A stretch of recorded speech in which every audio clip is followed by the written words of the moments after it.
I was still holding the cranberry tart when Jonas said it. Tessa's favorite. He'd mentioned it offhand once back when things still felt easy between us.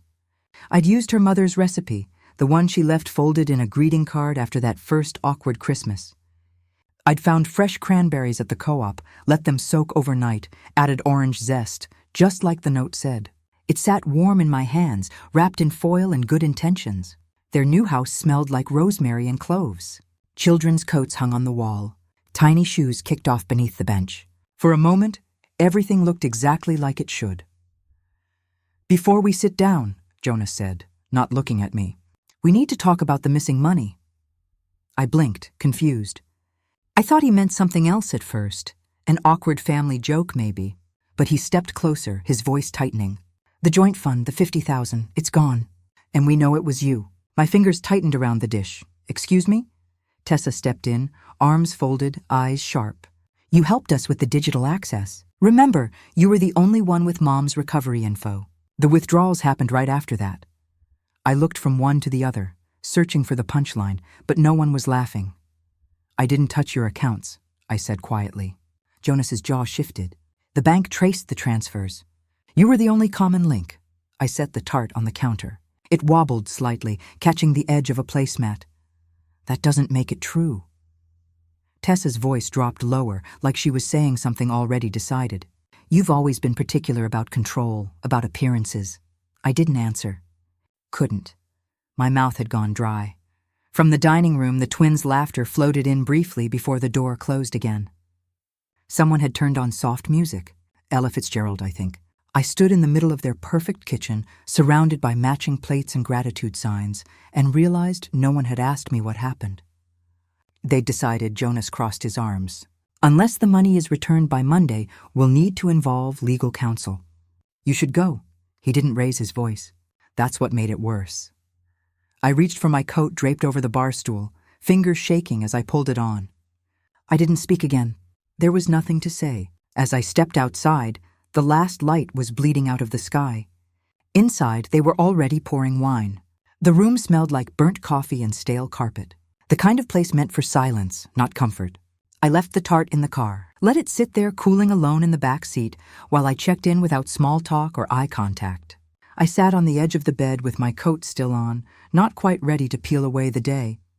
The heater rattled to life, groaning like it resented being used. I stared at the grainy wallpaper, the chipped wood veneer of the nightstand, and thought about the way Jonas didn't flinch. The way he looked at me like someone crossing a line on a spreadsheet, not his mother. After Lyle died, Jonas was 13. Too tall for his age, shoulders hunched like he was always bracing for something. He didn't cry at the funeral, just stood next to me in that itchy suit, jaw clenched, refusing to crumble. I remember thinking he's growing up too fast. I remember promising myself I'd carry the weight for both of us, at least until he was ready. I picked up extra shifts at the firm, said no to promotions so I could be home before dinner. We sold the second car. I learned how to stretch a casserole into 3 meals. I paid off Lyle's medical debt in 4 years. When Jonas got into Oregon State, I cried in the parking lot after dropping him off. Then drove home and refinanced the house to help cover what his partial scholarship didn't. And when he and Tessa struggled to buy their first place, I offered $10,000 toward the down payment. A loan, I called it at the time, just so their pride stayed intact. The repayment never came up again. Then there were the little things, watching the girls so they could have date nights, buying winter coats, covering emergency dental bills. Tessa once said, I had a savior complex, half joking. I laughed with her, but I never brought it up again. I reached for my phone, not sure who I meant to call. There was no one. I used to talk to Nell sometimes before she moved south.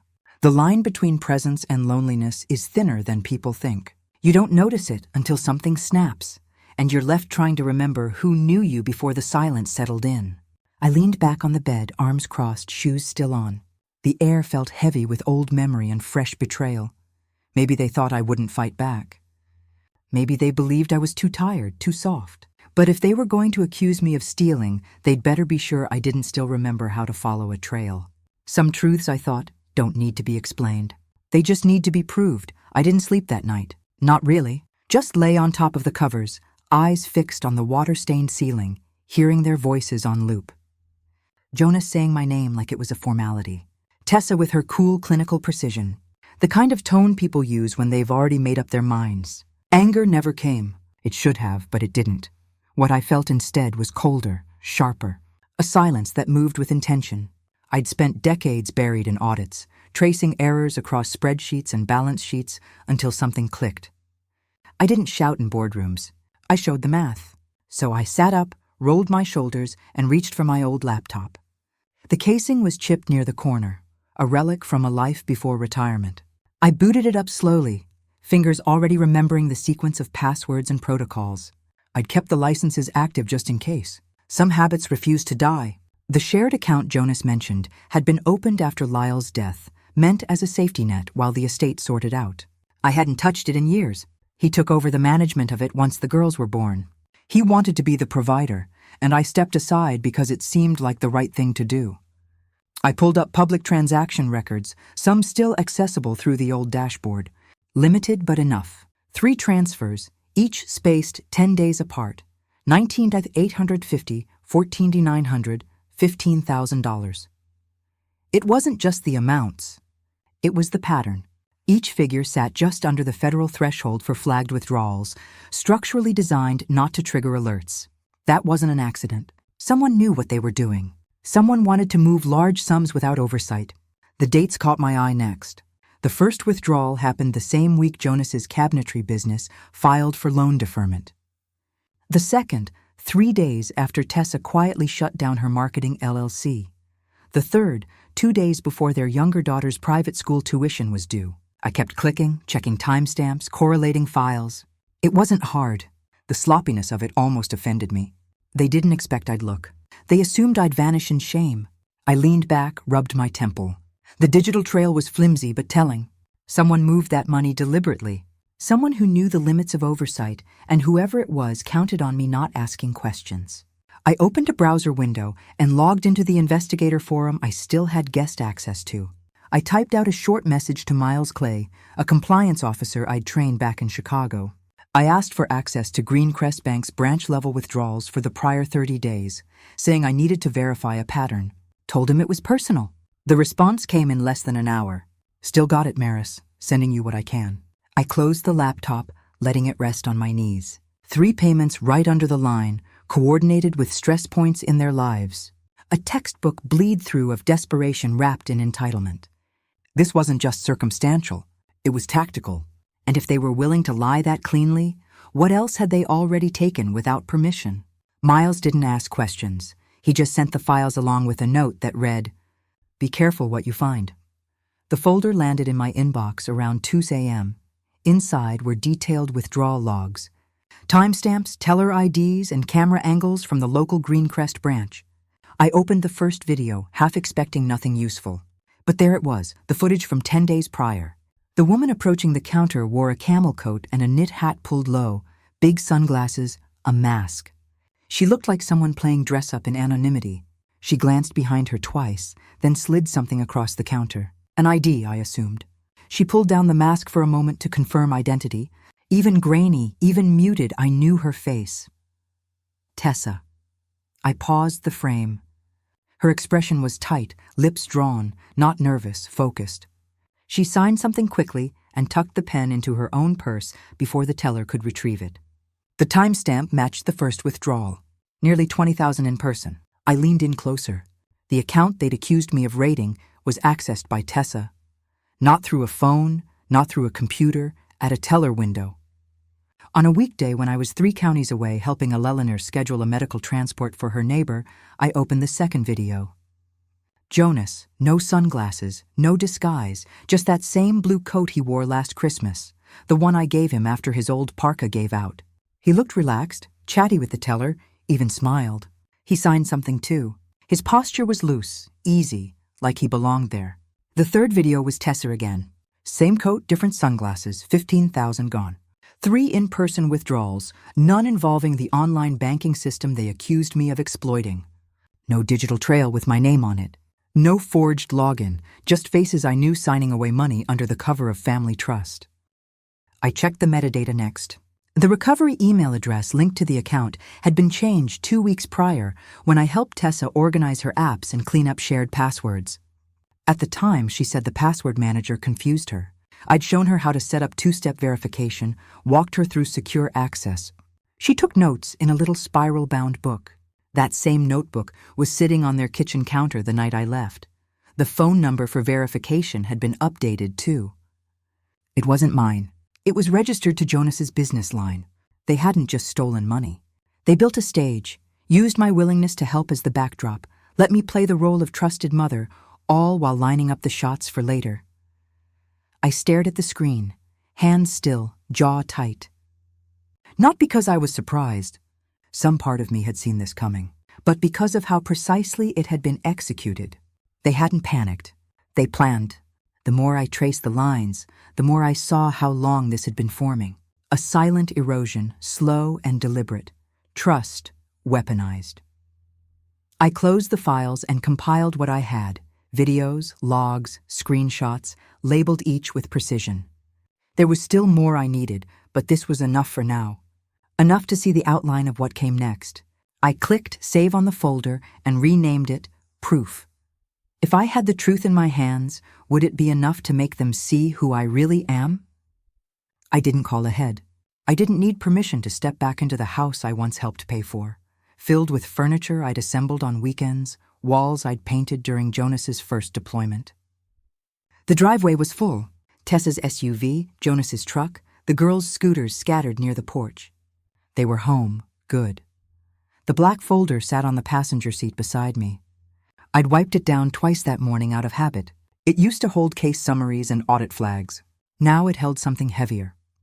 I walked to the front door, pressed the bell once, and opened it before anyone answered. Old habits still second nature. Inside, the air smelled like roast chicken and thyme. Soft music played in the background. Someone had been laughing, but the sound stopped as soon as they saw me. Tessa was by the island, sipping something from a ceramic mug. Jonas leaned against the sink, arms folded, mouth set. The girls weren't in sight, probably upstairs or at a friend's. I didn't speak, just stepped inside, laid the folder on the counter, and opened it. The first photo went down without preamble. Tessa at the bank counter. Sunglasses low, mask pulled back. The teller slip beside it bore her signature. Jonas didn't move. I placed the second sheet beside him at the same branch, grinning at the teller, pen in hand. The third Tessa again, different sunglasses, same coat. I didn't steal your money, I said. Neither of them responded. Tessa glanced at Jonas, then back at me. Her voice was calm, but the edge in it was hard to miss. You always needed to feel in control, Marlis. This is just another way to prove you're smarter than the rest of us. I looked at her for a long moment. This isn't about being smart. It's about not being framed. I laid down the IP logs. Next, I showed the login history, the altered recovery email, the phone number linked to Jonas's business account. Jonas shifted his arms, tightening across his chest. You used my help? I continued, voice steady. You waited for me to walk you through every step, and then you pulled the money in person. Not once, not in panic. 3 times. Still, he said nothing. I reached for the final sheet, the comparison signatures. Tessa's name on the teller slips matched her handwriting from last year's holiday note. Identical loops, same slant. This is who did it, I said. And you knew it wasn't me. Jonas exhaled slow and uneven. You should have just let it go. It would have settled. You mean it would have been quiet? He looked away. Tessa's face remained unreadable. You came here for a confession. No, I said. I came here to return what you said I owed. Their eyes flicked to the folder, to the evidence spread between us. I brought the truth. You can do what you want with it. Jonas opened his mouth as if to speak, but stopped. His hand dropped to the counter, fingers brushing the edge of the photo. He didn't look at me. I didn't wait for their next line.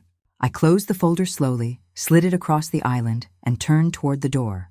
Behind me, the silence felt practiced. They were good at pretending nothing happened, but not even silence could smooth over what they'd tried to erase. Was this about money, or was it about erasing the version of me that refused to be used? I paused at the threshold, one hand still on the doorframe. Jonas hadn't moved, hadn't spoken. Tessa was the only one breathing with any certainty. But even her silence had started to crack at the corners. I'm not pressing charges, I said, not turning back, but I've sent everything to Brent. He has the folder now. You'll hear from him if anything needs to be sorted. Still nothing from Jonas, not even a nod. Just the clink of Tessa's spoon against her cup. You built a story, I added, softer now. And you almost sold it. Almost. I stepped outside without closing the door behind me. Let them decide whether to shut it. The wind had picked up since I arrived. My coat pulled against my shoulders as I made my way down the front walk. The tart from Thanksgiving was still in the back seat of my car. I hadn't touched it since that night. I thought for a brief second of leaving it on the porch, a parting gift, a hollow gesture. But I didn't. I didn't owe them sugar to cover what had rotted.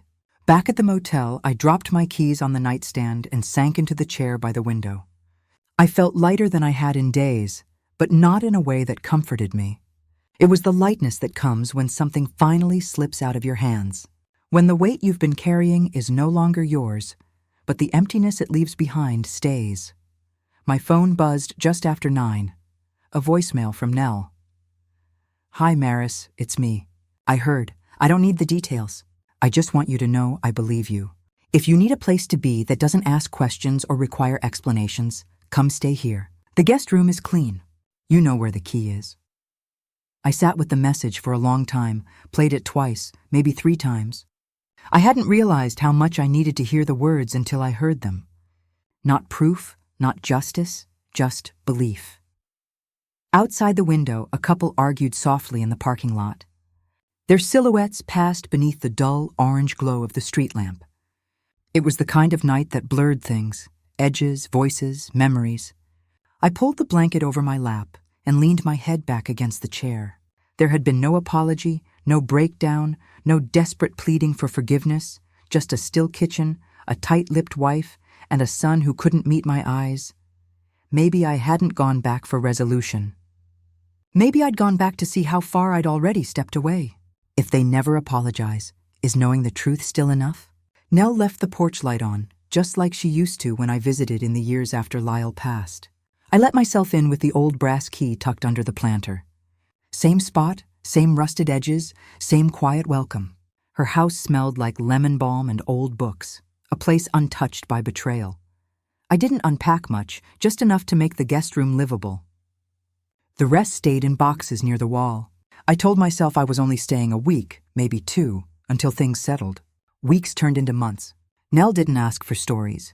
She offered space and strong tea and silence that didn't press. She never once brought up Jonas or Tessa, not even when my name showed up in the local paper beneath a tiny write-up about my new weekend seminar. It started small. A notice posted at the library, financial safety for seniors, protecting your legacy. I thought 5 people might come. 14 showed up. By the 3rd week, we had to move to the larger meeting room.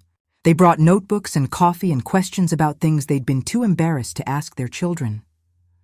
I talked about guardianship clauses, account access, and digital fraud. I used real examples stripped of names, but not of meaning. No one knew the story behind the warnings, and I never offered it. The work felt useful, grounded, clean. Spring came early that year. I spent most mornings in Nell's sunroom, watching the crocuses push through the earth like small, defiant declarations. One morning, a white envelope arrived. No return address, no handwriting I recognized. Inside was a photograph of Jonas at 7 years old, standing in the backyard with a cardboard sword and a pillowcase tied around his neck. A knight ready to defend imaginary kingdoms. On the back, in small blue ink, someone had written, "We didn't know what we were destroying." There was no signature. I kept the photo, tucked it into the back of a drawer behind the warranty receipts and the utility bill I kept forgetting to change to my name. I didn't show it to Nell.